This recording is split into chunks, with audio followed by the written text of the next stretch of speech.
There's a lot of different ways of death. But it's a multiplier, guys. Let's first talk about the fact that you can't control it. If we're going to break this fear of death up, the first thing you have to understand is that you can't control it. Get your ego out of the equation. You cannot control this.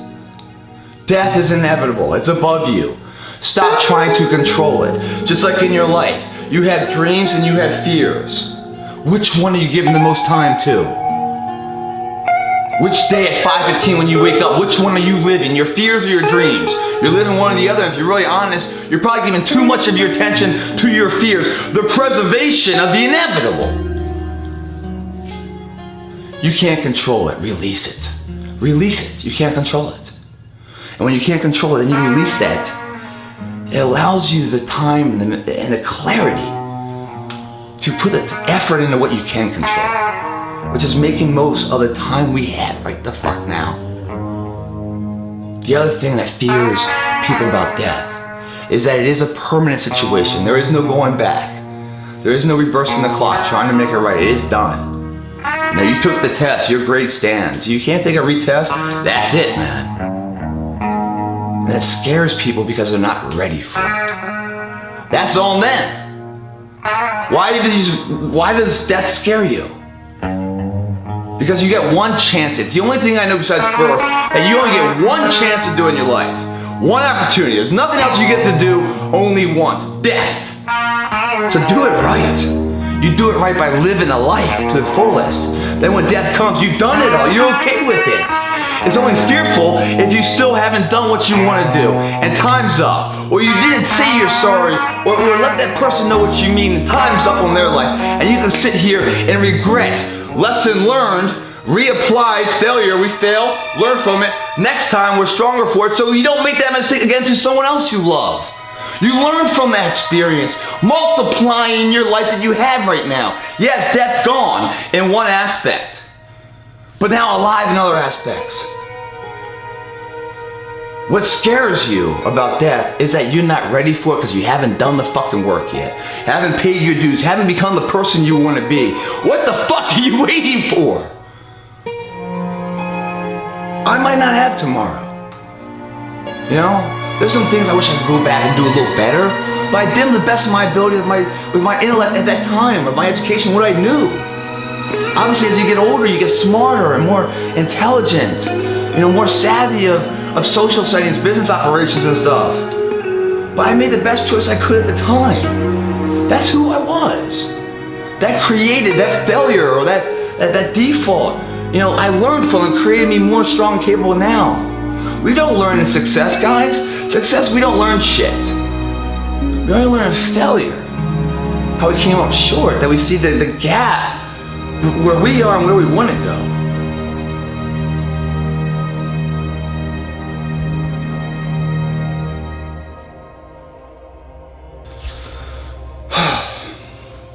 Let's talk about death, guys. There are so many forms of death. I'm going to start to try to change your perspective on death real fast. Death. Obviously there's life death, right? There's a day death. That's nighttime to morning, morning to evening, evening to night. There's a seasonality death, where it's spring, summer, fall, winter dies, new birth. There's a death with, like, I cut my hedges. You know, cutting life off, that stimulates a new growth, a new prosperity of life. Stronger forward, a Darwinism effect of it all. That, you know, the strong survive, so if one dies, the other one learns from it. It's the same process. Our life is the same metaphor in all of these measures. There's also death in our lives. We're studying, going to school, college, right? There's a death there once we graduate, and then a birth into the business world. You meet a girl, you're single, you meet a girl, there's a death of single life. Then go into a relationship life. That relationship starts to work out. You guys get married. Honeymoon phase, right? There's a death to that when you start a family. Now you have a kid. There's a death and a birth. But all these deaths and stuff, even running a marathon, there's a training module where you don't think you can do it and you start to grow and get stronger. You learn so much about yourself and then you cross that finish line. There's a death to the journey that taught you so much you're so proud of. But then there's a birth of possibilities. Because once you didn't think you could do it.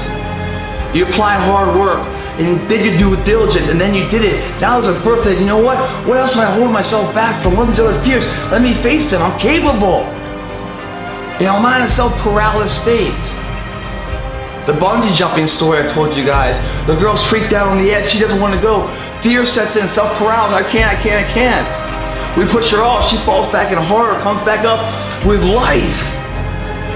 Killing the fear. Let go of the end state that we're gonna die. It's done. We just don't know when it's gonna happen. Let's get motivated, be ready for that day. But the thing is, with all these death examples I've given you, from graduations, running marathons, getting into a relationship and getting married, starting a family, they're considered positive, not negative. Positive. Because yes, we studied hard. We graduated from school. Now, information absorbed, taking it into the next chapter, the business world, applying what we've learned. Loving somebody, having a family with them, growing that family together. Yes, the single life, going out and whoring and everything else, and fucking whoever you want, or just having the time available to take vacations and not having a babysitter, that's all gone. But for betterment. I'm not married, I don't have kids, but my sister does. She says that's the best part of her life, coming home seeing the kids. Nothing sweeter's ever embraced her. She had to give up what she thought was cool. Single life, control and everything else, time and freedom. She gave all that up for this, and they had to kill that. For the birth of something that's just unbelievably more wonderful than you could ever imagine. But in life, the death is so scary because it's the end. It's the end, there's no more. That's bullshit. What do you mean there's no more? If there's no more, then what are we waiting on? What are we doing our life for? That's like going to school, guys. Studying to be a lawyer, doing all this work, diligence, right? Passing the bar, and then never going to the courtroom, never applying what we've learned. With every death, there's a birth. I don't give a shit what you think. I don't talk about religion, I don't talk about politics, sexuality.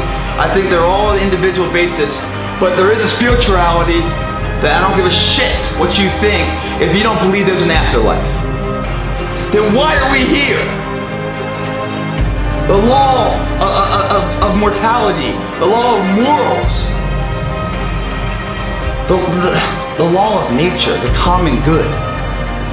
No one applauds. C.S. Lewis wrote a book, Mere Christianity. No one applauds the guy in military. No one applauds the guy who runs from the fight. No one applauds the guy who steals from his neighbor. There's a universal code there, right? Of what's right and wrong, the law of that. No one taught us that, we're just given that. Why are we given that? Because there's something else. And even if you don't believe it, believe it. Because it gives value to your life, accountability to your life. Just like when you're gonna have you're gonna run that marathon, right? 90 days. You got 90 days to get ready for it. So you train, it makes today accountable because you're getting ready for the inevitable coming. It's coming. Every day you're fighting for it because it's coming. Then when it comes, there is no fucking marathon? The fuck is that? No, there's a fucking marathon. And you run it. You graduate college. There's a fucking job market out there. We know that. We don't know what's after life because no humans really ever, I don't give a shit what humans say. No one can definitively, universally answer that question about life after death. I choose to believe it because it empowers my life. It gives accountability of what the fuck today means. It's gotta be that way. I'm not talking about which Lord you love and worship and everything else. That there is a day after this. When we graduate life, there is a job market we go to. And we are accountable when no one's watching. There's a higher power judging us, keeping us correct. That's what the law of nature is, right and wrong, that no one ever instilled with us. I never took a class on what's right and wrong. It's been from the birth of mankind, this is this right and wrong law. It's always been there.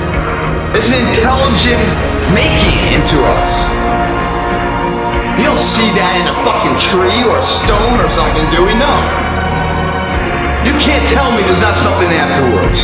Because if there is anything afterwards, then why isn't selfish the greatest quality of the human? Fuck it, just be yourself. Steal, rob, cheat, kill. It's all about your own betterment. It doesn't exist because there's an afterlife. There's something we're going to be judged on. This is a test. We're studying for the better part later. There's accountability today.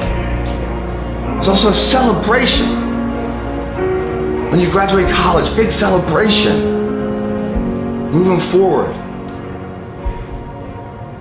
That's what death is. It's a celebration. If you've done it right and you pass your classes, you get a degree. You do it right in life. You help your neighbor. Treat others how you want to be treated. These universal laws that no government created. You do it right. You pass on to something else. I don't know what it is, but I'm fucking excited to find out what it is. It gives me peace of this life. Even if it doesn't exist, why would you not have it exist? I'd rather think it's alive and believe it and be wrong than to think it never existed. Because it makes my life accountable. It makes it more fulfilling. It makes it more enriched. It makes it worth living.